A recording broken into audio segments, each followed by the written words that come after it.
Hey everyone, it's Danny. Today I'm going to show you how you can make YouTube channel art using Canva that fits the frame exactly of your computer, mobile, so that the words don't cut off. This is going to be really helpful for you. Stay tuned.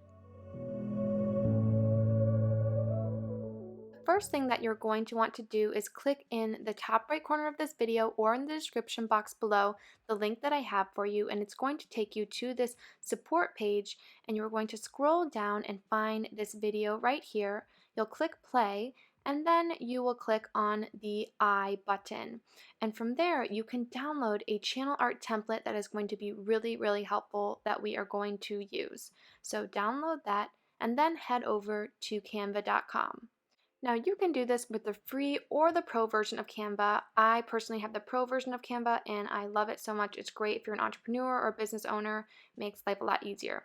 But you will type in YouTube channel art and click, and it will have the exact dimensions that we need. Now we're going to grab the template that we downloaded in the PNG form and pull that into our uploads.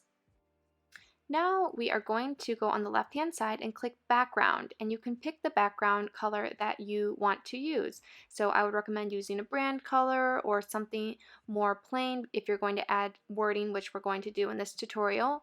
The free version of Canva has tons of backgrounds that you can use. I love a nice marble, so I'm going to do this, and I will decrease the transparency to brighten it a little bit so that my words can show more clearly.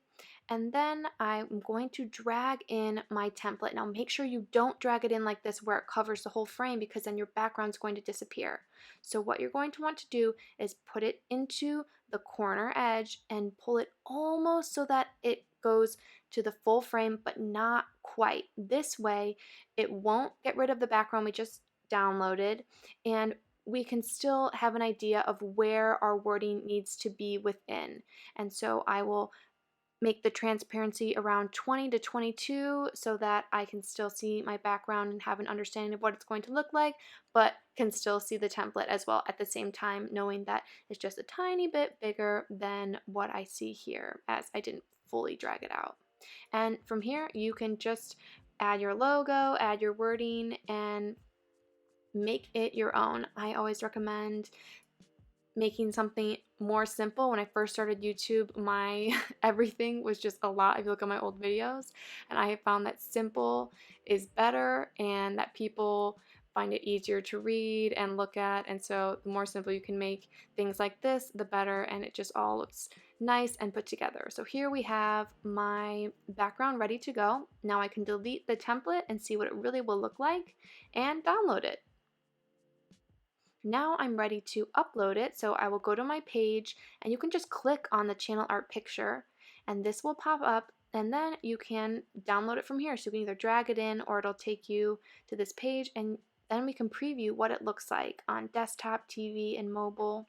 You can also adjust the crop, which you're actually not going to need to do because we already used the dimensions that are correct for this. So you won't actually need to do this step, but just in case. And you are all set, and I already have a channel art, so I'm not going to click confirm, but I hope that this was really helpful for you. If you have any questions or comments for me, or even suggestions for videos, I love getting suggestions, please let me know, and have an awesome day and a great week, and I will see you next time.